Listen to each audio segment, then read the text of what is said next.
All right, good evening, everyone. Good evening. It's 8:30 p.m. My name's Ron. I'm an alcoholic. Welcome to the Conscious Contact Speaker Group. As you can see, we are relocated. This will happen during the month of March every year. There's a Code Blue. They do a lot of great work at this church, and part of that is giving shelter and food to the homeless. If you want to donate yourself or any causes to that, you can join them in there. So be mindful. If the temperature drops down, we put it on our Facebook page to keep you informed, whether it's here or back in our normal room. If the weather gets warm again, everything's back to normal. Anyway, with that, I don't know what else we've got to talk about. Oh, yes. Our anniversary, April 25th, I believe. We're going to put on an all-day mini convention. We have a whole list of people. They will be updated and put on there. Bart Ross is our head speaker. He's coming from Arizona, Florida right now. That'll be pretty powerful, very spiritual speaker, very, very great humanitarian, does a lot of work for AA. And what else was? We have a Facebook page. I guess you just heard about that, the Conscious Contact Speaker Group of Doylestown. Not only keeps you connected with our group, but stuff that's going on in the tri-state area up and down the coast. A lot of great things going on in AA all the time. Please be mindful of that. If you got something going on that you find, post it there. Keep everybody connected. I always say if you're not having fun in AA or you're bored, you're not really seeing what's going on. And this social media stuff, some people are against it, some people are for it. It's amazing how much it connects us all. And I've always taught to be a seeker of recovery, to go after this, and then that's what we try to do. We try to find some of the best speakers that we can find. Not that they're any better than anybody else, but they just got a powerful message of hope and recovery, and I think that's very contagious. And we like recovery to be contagious. Anyway, with that, I'm going to turn it over to Teresa. She's our chairperson. Thank you.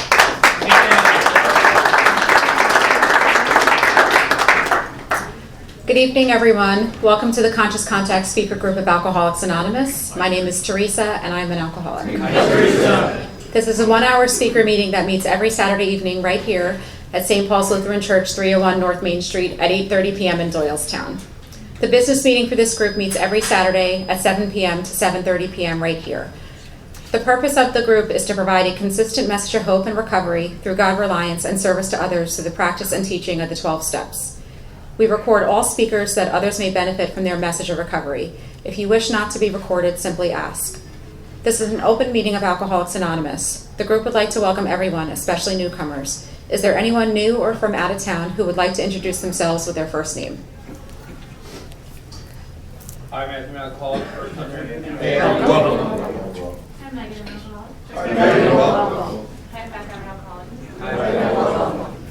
My April, recovered alcoholic, visiting from Reading. Welcome. Hi, my name is Sydney. I'm an alcoholic, first time here. Hi, Sydney. Welcome. Hi, what I'm Bill, I'm an alcoholic. Hey, Bill. Welcome. Welcome, everyone. The Conscious Contact Speaker Group encourages sponsorship. Would anyone with working knowledge of the 12 steps and is willing to sponsor, please raise your hands. Are there any announcements for the good of AA? Hi, I'm Maggie. I'm an alcoholic. Hey, Megan. On Thursday, March 19th, North Wales New Group is having their anniversary meeting. It's at 211 South Main Street in North Wales at St. Peter's. Food and fellowships at 11 a.m. and there's a speaker at noon. And on Thursday, the same day, March 19th, Late Nighters at Salem in Doylestown is having their anniversary meeting. It begins at 9 o'clock and the speaker is Steve S. at 9:30. And then, hold on, one more. Sunday, March 29th, Chalfont is having their 47th anniversary. Food, fun, and fellowship at 6:30 p.m. The speaker meetings at 7:30, and it's at the Chalfont United Methodist Church, 11 Meadowbrook Lane, Chalfont. Thank you, Maggie. Thank you. We have meeting lists and big books on easy terms. Please see me or any home group member after the meeting. If you cannot afford a big book, the Conscious Contact Speaker Group will give you one at no charge. Anyone willing to make donations for the purchase of big books and CDs to help those who can't afford them can put them in the donation jar, labeled Big Book and CD Donations. If you would like a CD of any speaker, past or present, see me or Ron after the meeting. They are available free of charge. And this time, Ken is going to come up and read the preamble.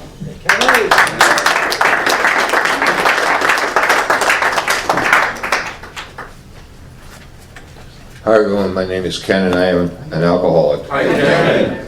A preamble. Alcoholics Anonymous is a fellowship of men and women who share their experience, strength, and hope with each other that they may solve their common problem and help others to recover from alcoholism.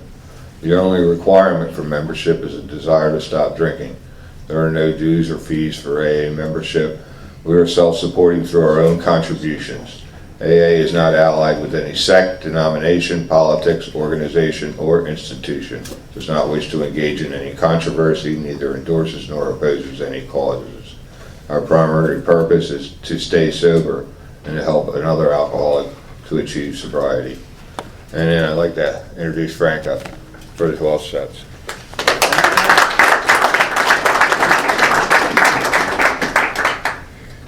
Good evening. My name is Frank. I'm an alcoholic. 12 steps of recovery. We admitted we were powerless over alcohol, that our lives had become unmanageable. 2. Came to believe that a power greater than ourselves could restore us to sanity. 3. Made a decision to turn our will and our lives over to the care of God as we understood Him. 4. Made a searching, fearless moral inventory of ourselves. 5. Admitted to God, to ourselves, and to another human being the exact nature of our wrongs. 6. We entirely ready to have God remove all defects of character. 7. Humbly asked Him to remove our shortcomings. 8. Made a list of all persons we have harmed and became willing to make amends to them all. 9. Made direct amends to such people wherever possible, except when to do so would injure them or others. 10. Continued to take personal inventory, and when we were wrong, promptly admitted it. 11. Sought through the prayer and meditation to improve our conscious contact with God as we understood Him, praying for our knowledge of His will for us and the power to carry that out. 12. Having a spiritual awakening as a result of these steps, we tried to carry this message to alcoholics and to practice these principles in all other affairs. And I'm going to turn it over to Teresa.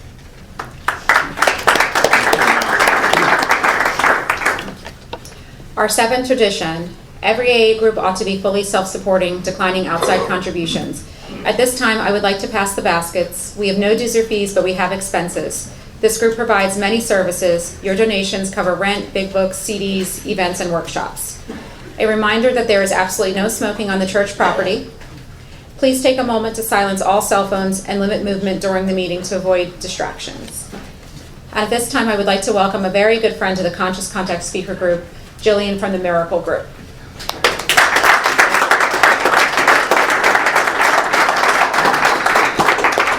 Hi, my name's Gillian. I'm an alcoholic. I am not Jack from California, for anybody who thought Jack from California was going to be here. That was supposed to be a joke. We're supposed to laugh there. I want to thank the group for having me out. It's always an honor and privilege to show up for Alcoholics Anonymous today. My sobriety date is August 29th, 2017. I have a sponsor who knows she's my sponsor. I also have a tribe of women around me who help me stay sober today. Most days it's their unfortunate set of circumstances that they pick up the phone. Sometimes, most times. I have been through the 12 steps as outlined in the big book more than one time. And I try to practice these principles in all my affairs. Most days I fall short, but I do the best I can. And I have the honor and privilege of sponsoring women, and that really is the highlight of my life. And I'm really nervous. I will try and shake this out of me here shortly. But the guidance that I was given about being up here is to just tell the truth, and all I have is my experience, so that's what I'm going to give you. I'm supposed to tell you in a general way what it was like, what happened, and what it's like now. I grew up in a nuclear family in Westchester, Pennsylvania, Chester County. My parents were really hardworking.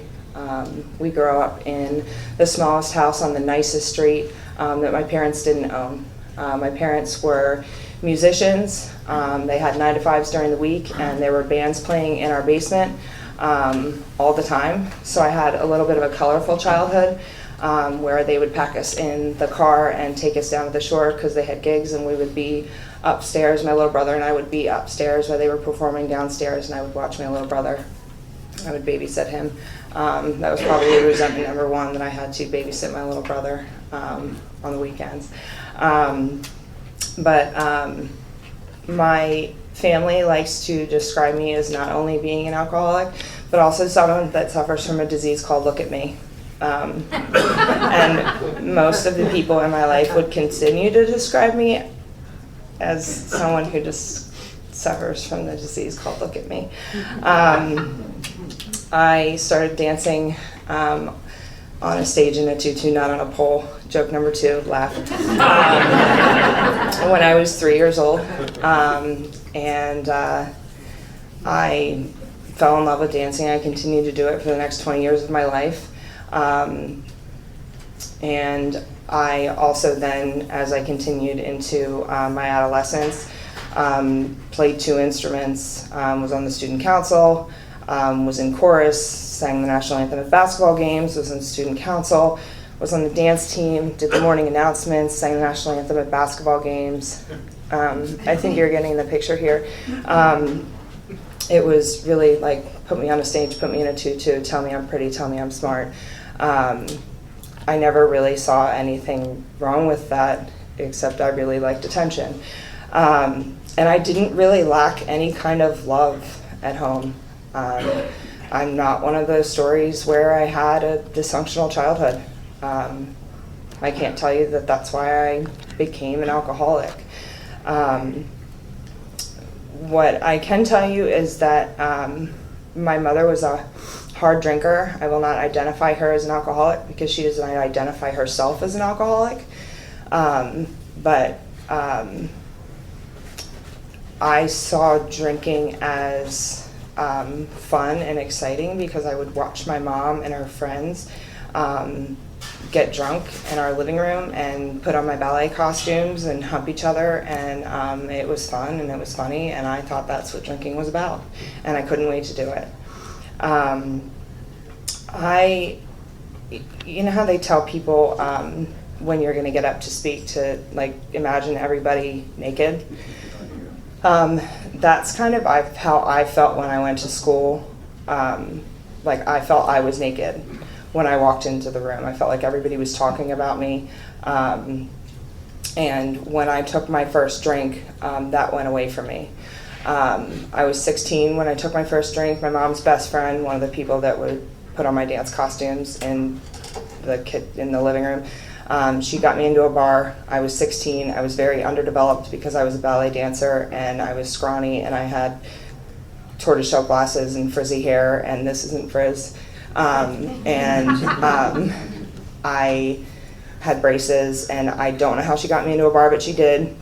And I chugged 2 red solo glasses of red wine, and she got me into this bar. And what I remember happening was every time I went into the bathroom and saw myself in the mirror, I was transformed into this goddess. And I could talk to everyone in the bar.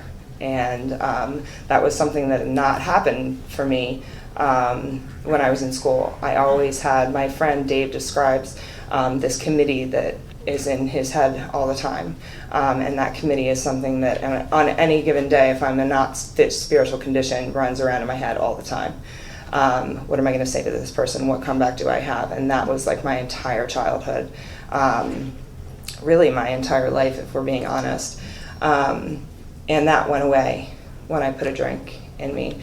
The problem is that I always drank to oblivion from the gate. I was never that moderate drinker that the book talks about. I drank to blackout from the gate. There was no stop button once I put a drink in me. I decided to major in Look at Me in college, and I went to college for dance and got a scholarship in Look at Me. And I packed my bags and went off to beautiful Pittsburgh, Pennsylvania. I hurt my back my freshman year and met my first ex-husband. I only have one, but it's fun to say. He was 6.5 years older than me, and he had a house and a car and was relatively handsome. And I was 19, and we were a match made in codependent, horrible heaven. And I didn't really drink much when we were together, I didn't know how to behave myself, so we didn't really take to the scene. Plus, I couldn't get into bars because I was too young. But I ended up getting pregnant when I was 20, and when talking about my children, I want you to know that I love my children with all my heart, but I had children very young and was very ill-prepared to be a mother.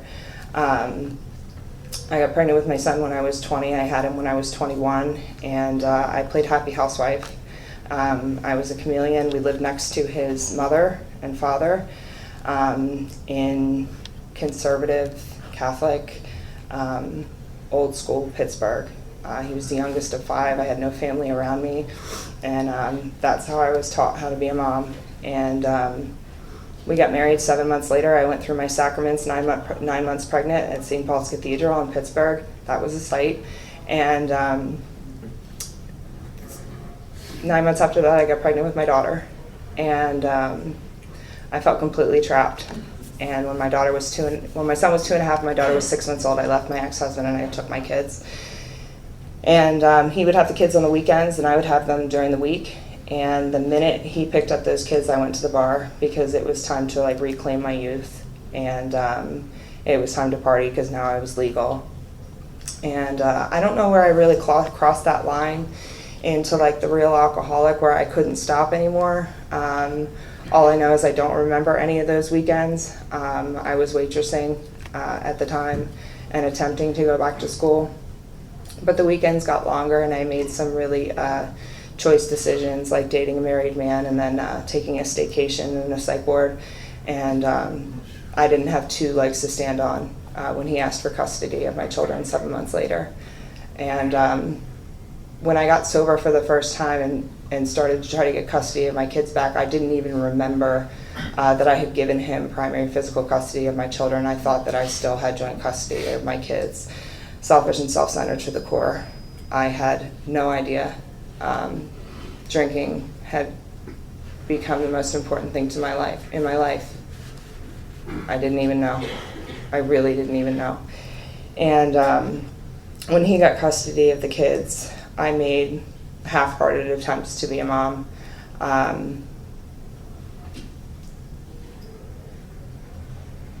I really was maybe physically present, but I was not emotionally present in their lives.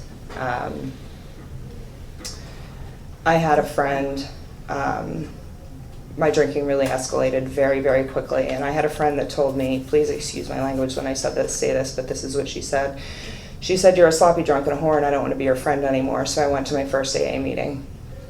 And when I walked into that meeting, I saw this chick, her name was Laura, I think, and I said, this was spring of 2006, and this was my first AA meeting, and she had a really cool furry coat, and I think she had some cool boots on, and I asked her to be my sponsor. That was how I picked a sponsor. And she gave me a big book, and I think I went over to her house for coffee once, and we talked about her boyfriend, and I never went back to AA. And I did not drink for a full year. And in that year, I went to bars almost every night, and I drank energy drinks, and I still did all the things that I had done before in bars. I just did not have a drink in my body. And if you had seen me in those bars, you would have thought that I was drunk by my behavior. And at the end of that year, I tried to kill myself. And on March 3rd, 2007, I tried to kill myself. 2006, I tried to kill myself. And because you had removed my solution to life, the thing that made me feel okay, I had removed. I had tried to quit on my own. I had no idea what I suffered from. And my wise old Alabama aunt, Annie Mick, who is really like a mother to me, told me that I needed to come home. And I left my kids for the first time or the second time, however you want to count it. And I moved back to Newtown Square into her home. And that set off a really pretty dark 6 months of my life because I started drinking again. And I did everything in those 6 months that I said that I would never do. And at the end of those 6 months, I ended up in my first treatment center. And really, I went into my first treatment center not because I wanted to stop drinking, but because I had run out of options. I'd run out of money, I had run out of options, and I knew the jig was up and I was caught. And when I went into that treatment center, I looked around and I said, I'm not like you, I haven't done the things you've done, I don't do the things you do, and you don't know where I'm from, you don't know how smart I am. And I left, and I didn't go back to my Annie Mix because I didn't want to follow her rules, and I thought a recovery house was a much better option. So I had no idea what I was in for. So I marched off to a little land called Levittown, and I was in for it. And when I got there, I met a girl, and she was 20 years old, and she was on fire for Alcoholics Anonymous. And I remember she was so friggin' happy. This was my very first sponsor, God bless her soul. And she was maybe 3 months sober at the time, but she was so excited for AA. She was so excited, and she had the solution. And I remember we sat in my car out in front of the house because I was on blackout for whatever reason. And she opened up the book with me, and she was trying to present me with the solution. She was trying to tell me what I suffered from, except I couldn't hear anything. It was like wah, wah, wah, like hearing Charlie Brown's Teacher. And I heard two things that she said. I heard, you're gonna die, and I was whining about, I want my kids, I want my kids. Like I was in any position, like all of a sudden I wanted my kids. Like all of a sudden I wanted to be a mom. And she said, why don't you send your love to your kids in your prayers, in their dreams. And I heard that. And I met some really solid accomplices in that recovery house. And they would take me to a little land called Kensington, and in my Saturn. And I would reach some depths that I had never imagined. And I remember calling a woman that's in this room tonight and saying to her, I'm not done yet. And she said, I hope you made it back. And I thought about that the other day, and it's a miracle that I stand here alive before you. It really makes my heart skip a beat just thinking about that I stand before you sober, knowing that I made that call, because I don't even remember making that phone call. And in that 6 months, I would experience homelessness for the first time, and it was really pretty dark. And I would go through a handful of treatment centers, and my father would sit across from me at a treatment center, my father, who's my best friend in the whole world, and tell me that he would have to consider me dead if I ever picked up again. And I did. I had absolutely no control, none whatsoever, powerlessness. But I didn't even understand powerlessness. I didn't understand that I had no power. It would be years before I would understand what powerlessness truly was. And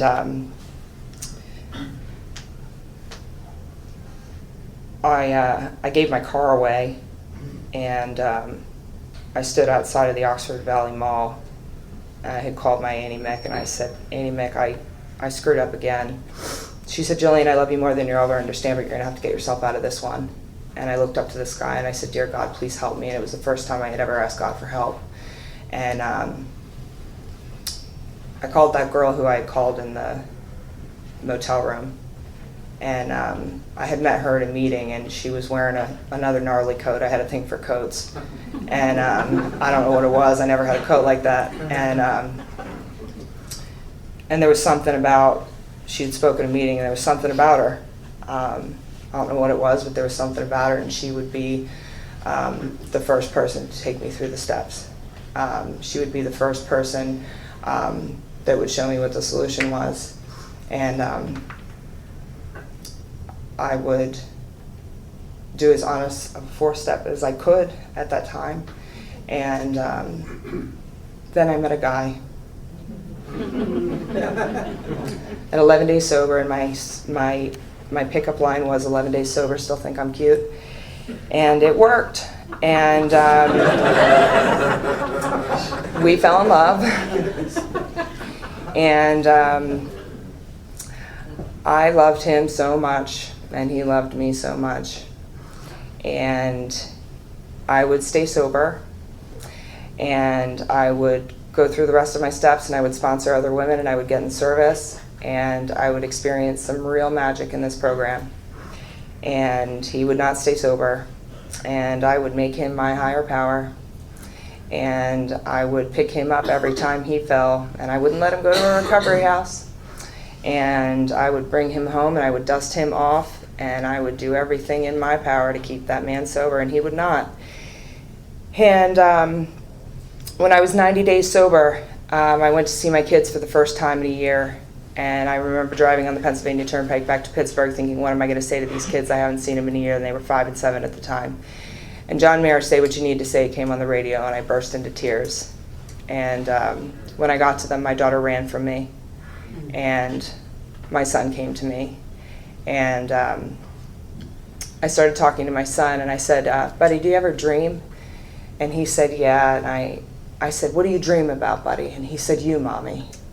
And that prayer that I had never stopped saying had worked, and it was the first time that I really felt God in my life. It was the first time a prayer had been answered that I had said. Because that prayer wasn't about me, it was an unselfish prayer. I was sending my love to my kids, and I still say that prayer to this day. And I would stay sober for 2 years. And I had surgery shortly before my 2-year anniversary. And it's funny, I didn't even realize this until I got sober this time, and truly started to understand the allergy and the phenomenon of craving, that I had surgery and the phenomenon of craving and the allergy were triggered. And it stayed silent for a couple months, and one day I woke up and I wanted to drink. I was in the shower. Darren came into the bathroom and said, babe, what do you want to do tonight? And I said, drink. And he said, what? And all of a sudden, suddenly, I wanted to drink. And I had no idea where it came from. And I remember before we got out of the car at that bar, because he had absolutely no tools. He had absolutely no defense against the first one. And I was actively sponsoring people. I was in service. I was going to meetings. And it came out of nowhere, like a right hook. And I remember looking at him before we got out of the car and thinking this could be the end of us. And 2 drinks in, we're calling people in the program. And 100 days later, thank God 9 days later, I got sober and he did not. And I would meet a woman that would take my hand and take me through the steps quickly, and would put my hand in God's hand, and I would get right in the center of Alcoholics Anonymous, and I would meet a pocket of enthusiasm in Northeast Philadelphia, and we're doing the deal like I had never seen people doing the deal before. And thank God for it. Because 100 days after we picked up, he would call me while I was visiting my kids and tell me that he was going to end his life. And I would be the last person that he talked to. And 3 days after that, I was by his side when they took the tube out. And the beautiful part about it, though, was I see a lot of people die in this fellowship. I see a lot of people die, and the beautiful part about it for me was that it wasn't about me. It wasn't about me at all, and it was actually a really beautiful spiritual experience for me. And I saw somebody who suffered for a really long time not be in pain anymore. And 9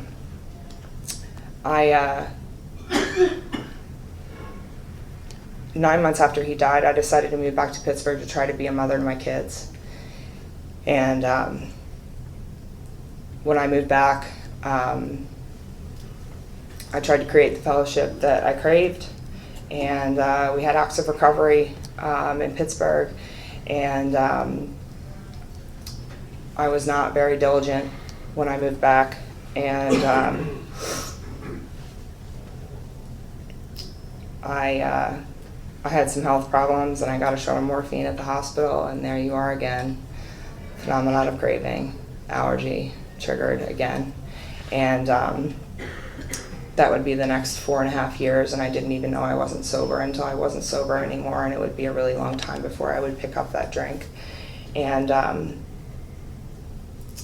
but I did start to create a relationship with my children while I was there, and the relationship with my ex-husband that had been so fractured for so long had started to heal. And I created a relationship with his wife, and we actually became a family when I was there, and started to heal. And my ex-husband forgave me, and my kids never really wanted to come live in the home that I had made for them when I moved there. And one of the hardest things I ever decided to do was to stop fighting for custody of them because they didn't want to live with me. And I stopped fighting for joint legal custody of them. And it was one of the hardest decisions I ever made because I realized it wasn't about me. And that's when our family started to heal. And we had Christmases together and we had Thanksgiving together. And but all along my disease was progressing and I didn't even realize it. And I remember talking to people from back here, talking to people in the program, and that were worried, were telling me that I wasn't sober, and I didn't even realize I wasn't sober. No, I'm sober. No, I'm sober. And I didn't even realize it. And then I finally picked up that drink. And it really wasn't long after I picked up that drink. It wasn't long, but it was ugly. It was really ugly, and it was really hard. And I never really thought I was an alcoholic. I was talking to my friend on the ride over here. I never thought step one would be my problem. I never thought, like, conceding to my innermost self that I was an alcoholic would really be my problem. And you know that part in the book where it talks about, like, many people, I'm not good at quoting the book, many people something into madness. Like, I was losing my mind. I really was losing my mind. Like, there were people, there were friends here that I was talking to that thought I was losing my mind because I was. Shortly before I got sober, a woman who had been my sponsor called me and asked me if I wanted to have dinner.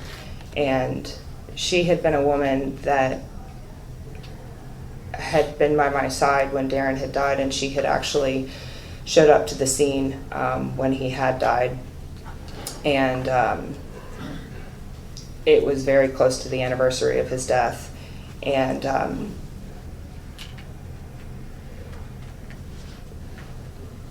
she came, really, it was like a pre-intervention. And I remember she sat across from me and she asked me if I was happy, and like I couldn't lie to her, you know, like I couldn't lie to her. And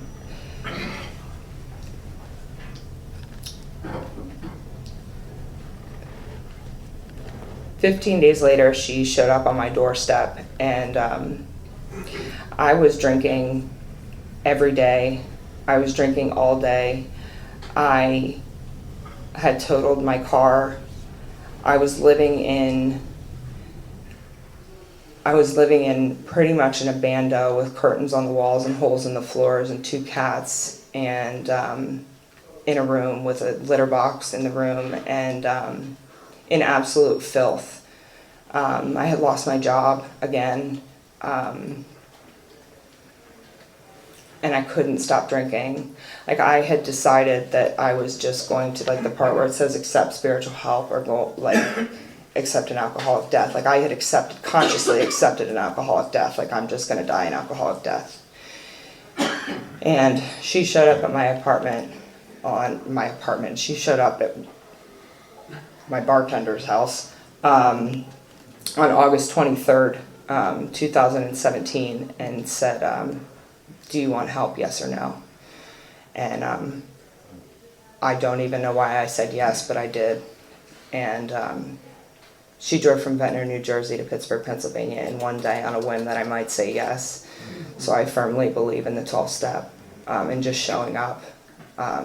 It's something that I'll do for anybody. And then drove me to Toms River, New Jersey to detox, and back to Ventnor in one day. That's love. And that's service. And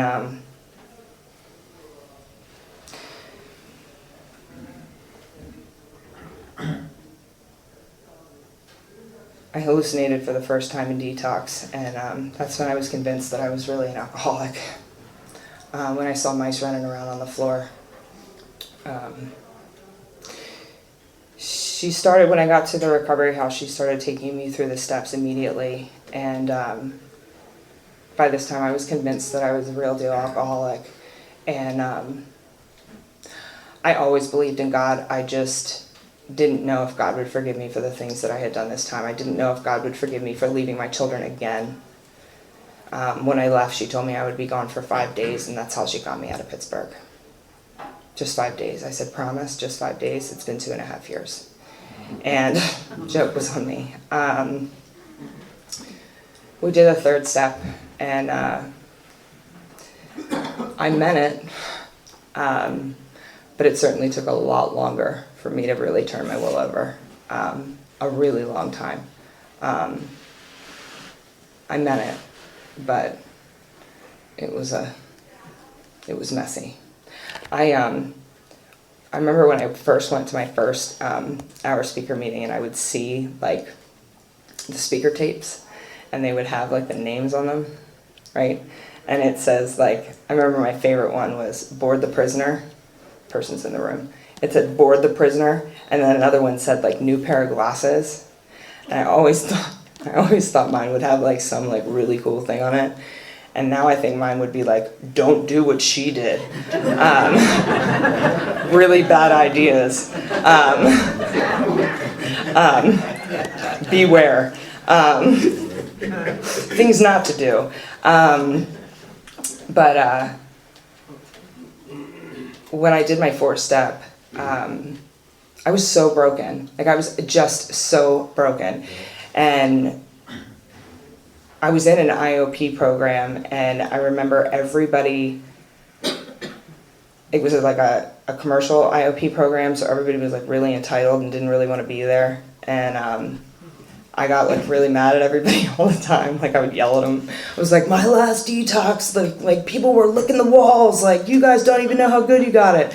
And I would like freak out on them all the time. Let me tell you about the solution. And like I know what the solution is now. Like I'm here, 12 years after I first got to AA. Like clearly I know what's going on here. And when I did my fourth step, like I think I had like 65 harms to others. And like I thought I owed an amends to like everybody on the planet. Like it was like my sponsor was like, Gillian, get off the cross, we need the wood. Like, come on, like, come on. And I did the best I could the first time I went through the steps. Like I did the best I could. I did it, more was to be revealed. Certainly more was to be revealed. And I ran through so many jobs my first year sober, it wasn't even funny because I thought I needed like a certain level of career. And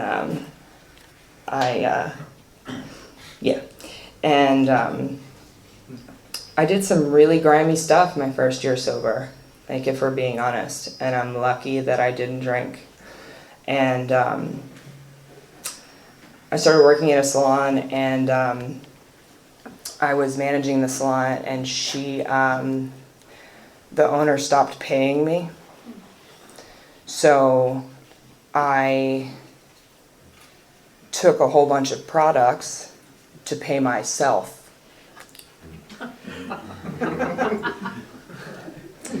Well, let me just tell you that when you do stuff like that, karma will come at you real hard. And I want you to know that I didn't get honest about that until about 2 months ago. And that ate away at me for a really long time.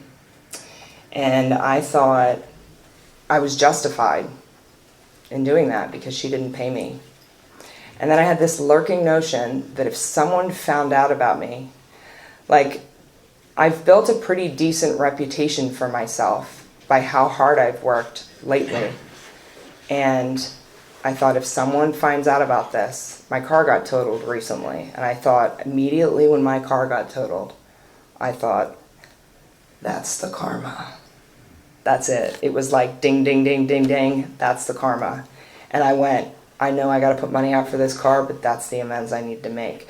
So that was grimy thing number one when I first got sober.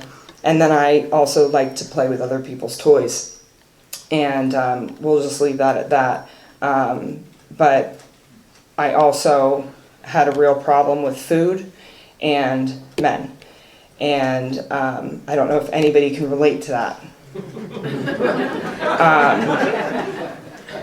I put down the alcohol and picked up food. I gained 50 pounds when I got sober, and tacked on a whole lot of my sex conduct. And I ran through a whole bunch of jobs. So I'm really lucky that I didn't drink, and as a result, I ended up in another recovery house when I was 7 months sober and almost homeless. And like, really thank God for the women in my life. Thank God for the women and the friends in my life that like really solidly keep me in check and tell me the truth about myself. And when I was a little over a year sober, I heard somebody in a meeting that was like, you need to make these amends, you need to make these amends, you need to make these amends. So without the guidance of a sponsor, I had kind of like drifted away from the sponsor that I had. And without the guidance of a sponsor, I made amends to my ex-husband. And it was a beautiful amends. And I asked him for permission to make amends to my my children. And he said yes, but he asked that I leave out details. So I said, yeah, that's fine. My kids were 15 and 17 at the time, and but when they were younger, they were told that Mommy was at work. Well, Mommy has not been at work. It's now 2018. Like, Mommy hasn't been at work since 2007. Like, they need to know the truth now. So Christmas rolls around, and on Christmas Eve, my ex-husband gave my son a beer, and I turn around and I see my son with a beer in his hand. And, you know, my AA radar goes off, and I think to myself, what if my son's one of me? You know, what if he is an alcoholic? What if he experiences the allergy? What if, you know, this has been triggered in him? And I take the beer out of his hand, and I said, we're going to talk about this later. And like, all of a sudden trying to assert my parent thing. And I, without consulting a sponsor, without consulting God, make an amends based on fear on Christmas Day.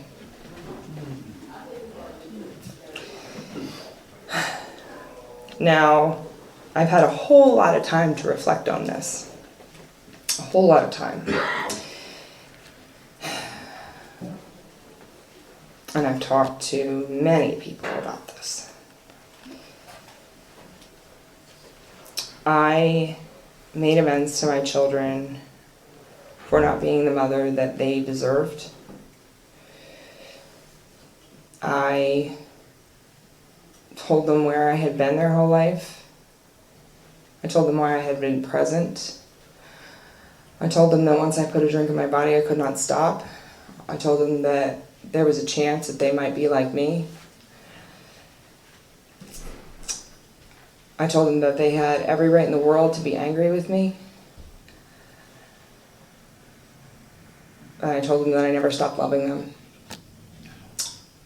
I asked them if they wanted to say anything. They did not. There were tears. I held them both. Shortly after, and by shortly I mean under 3 minutes, my ex-husband said a few choice words to me and threw me out of the house. Except for one time, I have not seen either of my children since. That experience, I did not know the amount of pain that I would experience after that. Would I have done it again? Not on that day. Would I have done it again? Probably. I just probably would have done it differently. I had no idea what would unfold after that. And it sounds really strange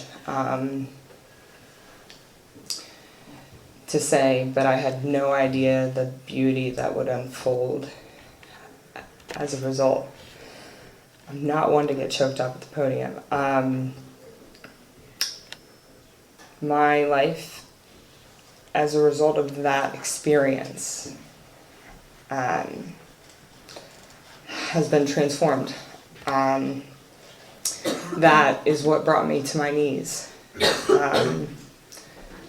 I think their whole lives I was slowly losing them, and it was completely losing them was what forced me into God's arms. And I by no means don't make really stupid mistakes, but it was when I really started to understand what it meant for God to be everything or nothing, and what was my choice to be. And it was when I started to really make decisions based on that proposition. I started to work with another sponsor who was really human to me, who really simplified everything to me, and who started to say things to me like, you have the power to hurt people you don't even know. And I started to make more and more financial amends, and I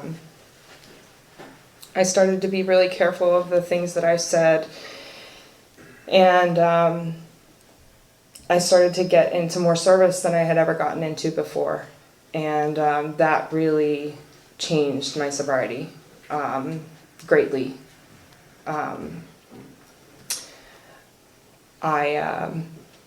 In May of last year, I got fired from another job, and but really it was absolutely beautiful how it happened. It sounds nuts. Again, disclaimer, don't do what I do.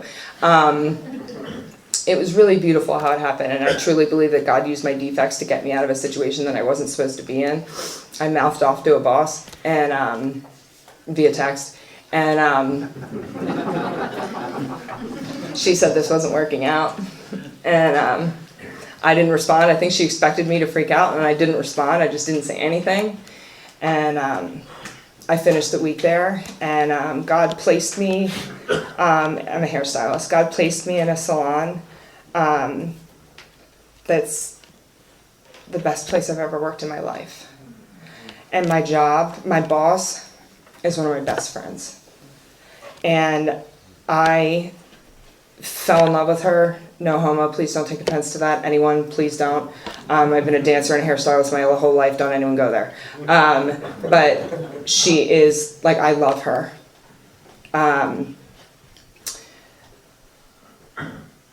I've never worked somewhere where I felt so supported and with a freedom to dream in my life. And I feel like God just went, nope, not here, you right there. And I remember when she fired me, I walked out of the back of that salon and I didn't panic. And I went, this is it. This is it. This is what God being present in your life feels like. Because there was no panic whatsoever. I knew God had me. I knew God had me. No panic, just stillness. And I had a job 2 days later. And now my book's almost full. Like, I never had that ever. And I know that probably doesn't mean anything to non-hairdressers, but it means I'm busy. And I only end up sponsoring women that either don't have their children or have lost a spouse or a boyfriend to this disease. It's not that I won't sponsor someone who doesn't have that in their life, but literally all the women that I sponsored, that's their experience. And is it bittersweet to watch them get their kids back? Hurts a little, not gonna lie. It's painful. But I have every ounce of faith in the world that my children will come back to me. Every ounce, because my God is so big My God is so big. I never showed up for my kids. I never showed up for them. And I know they're angry. I know they're angry. Their mom didn't show up for them. They didn't show up for them.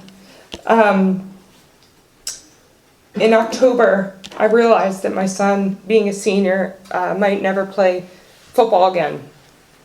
So I did something quiet, which is not something that I do or do well. And I'm not quiet. So I drove to Pittsburgh, and I looked on the football schedule, and I asked my boss if I could leave early. And I got in the car by myself, and I talked to the women in my life, and I said, what do you think if I just show up to a game and I'm not seen, and if I can blend in? This doesn't blend in well, by the way. And I was really paranoid about it, and I put a hoodie on, and I turned the food thing over to God too, so I lost a little bit of weight, and that works, by the way. So I didn't look the same, and I walked over to the visitor stands, and I stood right on the fence, and my son's 200 pounds and 230 pounds and 6 feet tall, and I was from here to you, sir, to my son. And I watched him play football just because I wanted to be able to tell him that I saw him play football his senior year in high school. I created an email account for them where I write them as if I was talking to them now, so that when they come back in my life, I can give it to them. I don't have any way to communicate with them right now, but I want to be able to give them something someday. I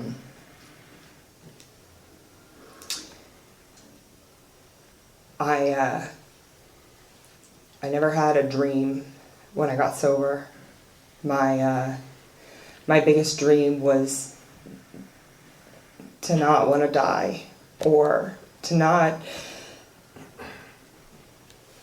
to figure out how to not keep drinking. Like, I remember driving to the bar going, just drive home. Just drive home. And I couldn't just drive home.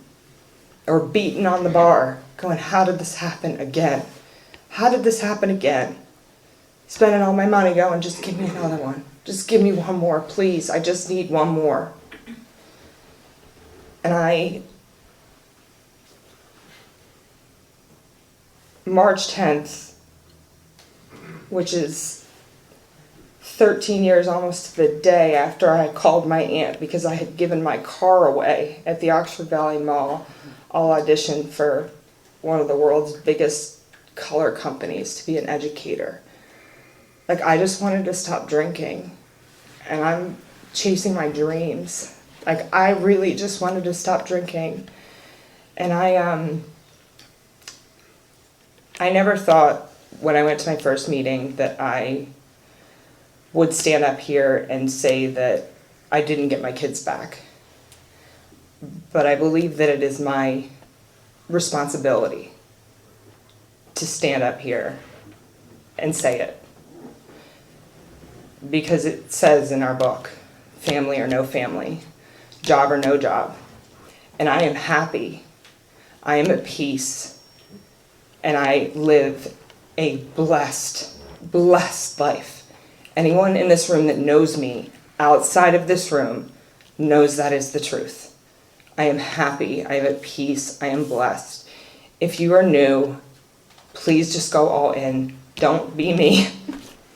Don't be me. Don't do what I did. Go all in now. Thank you so much for having me. It is a privilege to do anything for Alcoholics Anonymous. Thanks for letting me share.